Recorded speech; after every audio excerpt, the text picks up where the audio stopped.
This is not advice. This is a message. What is manifestation really? What are we actually trying to master?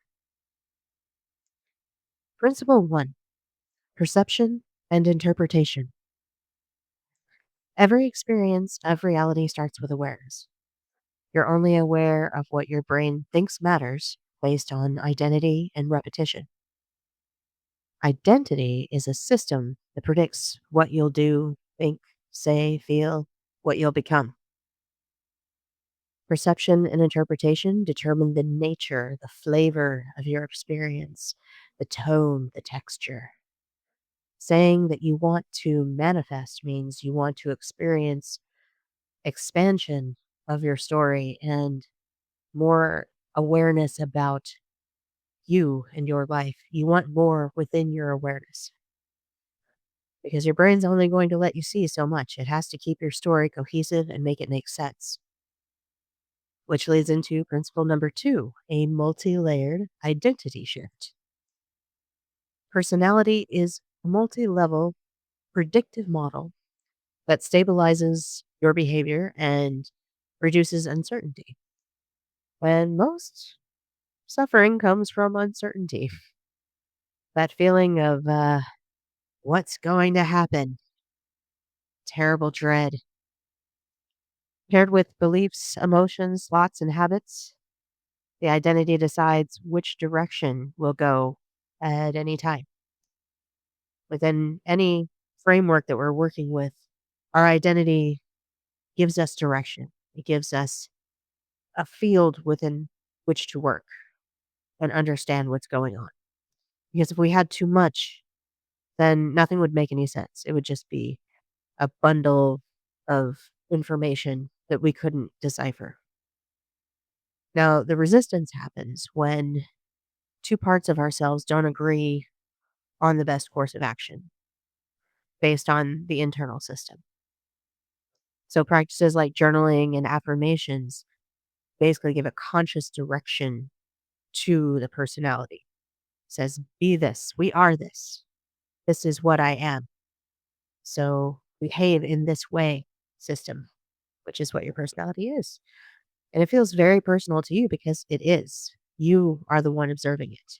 You are the only one truly aware of it and the only one that can actually influence it.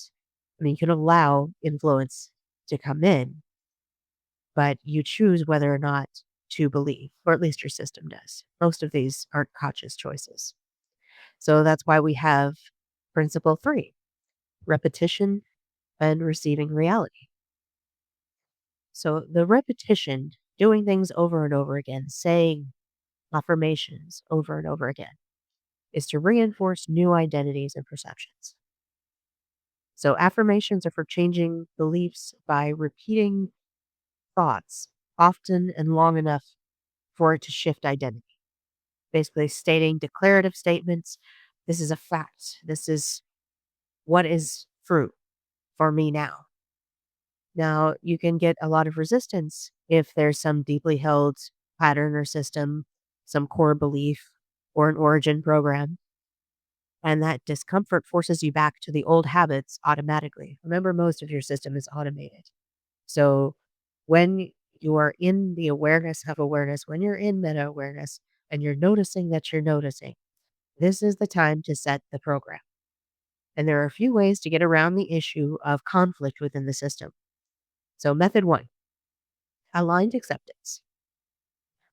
When you use affirmations, allow contradictory states to be true at the same time. Allow things to be layered. Just like identity, there's enough room for everything to exist in awareness.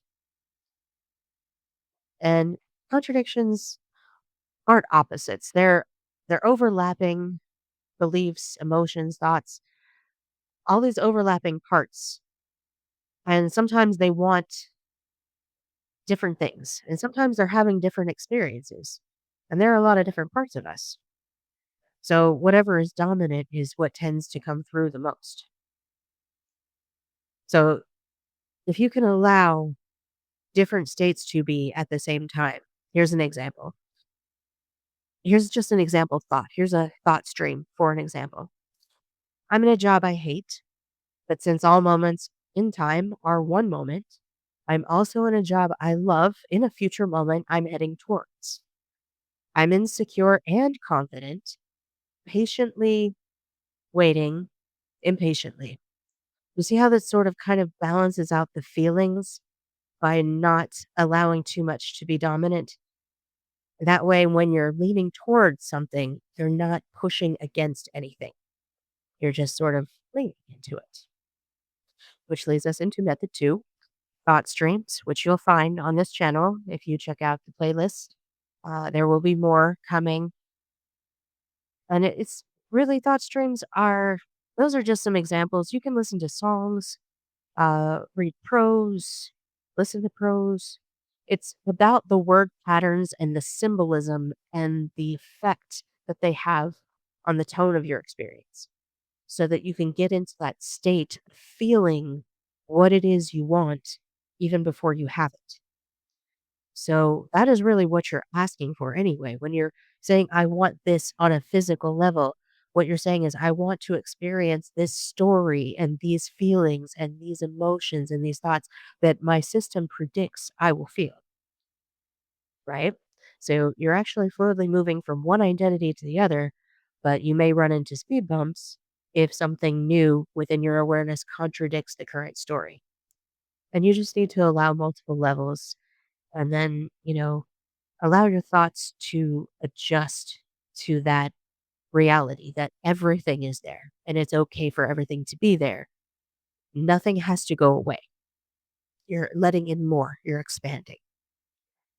So be sure to check out the Thought Stream playlist on this channel for some examples and just listen to them. You don't have to listen to them over and over again. You can listen to it once a day.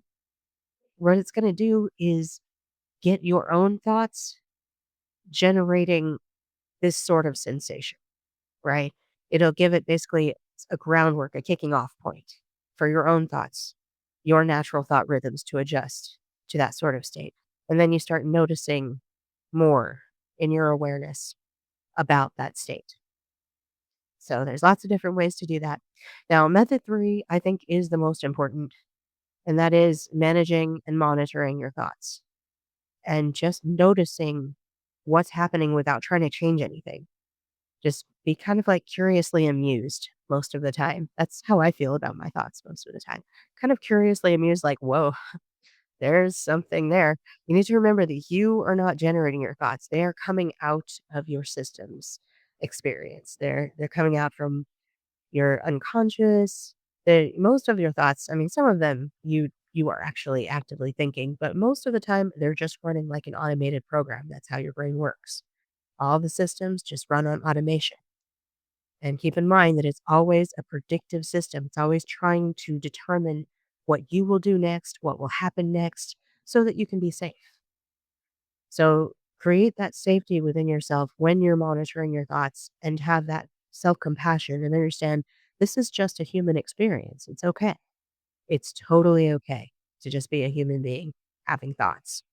Doesn't matter what the thoughts are. You're just thinking. It's just you and you talking to you about you.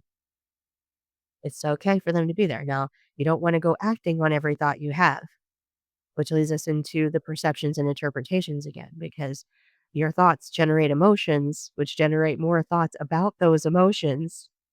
And you keep getting these signal crossovers in this cycle. So you need to make sure that you're doing interrupts by watching what is happening. Just putting your awareness on something changes it. You don't necessarily have to do, you are seeking to become, to experience. So, what is manifestation? How does it work? Well, it's not doing, it's becoming a new story by repeatedly focusing on and experiencing the new story as much as possible until that reality reveals itself. And the end state is already available, even though it's not within your awareness yet, it is actually available. So, the more you experience the state of being in it by this repetition, by this intentional focus, which is what an intention is, an intentional focus of changing your story, you will start to become it. You will live it and it will appear in your reality.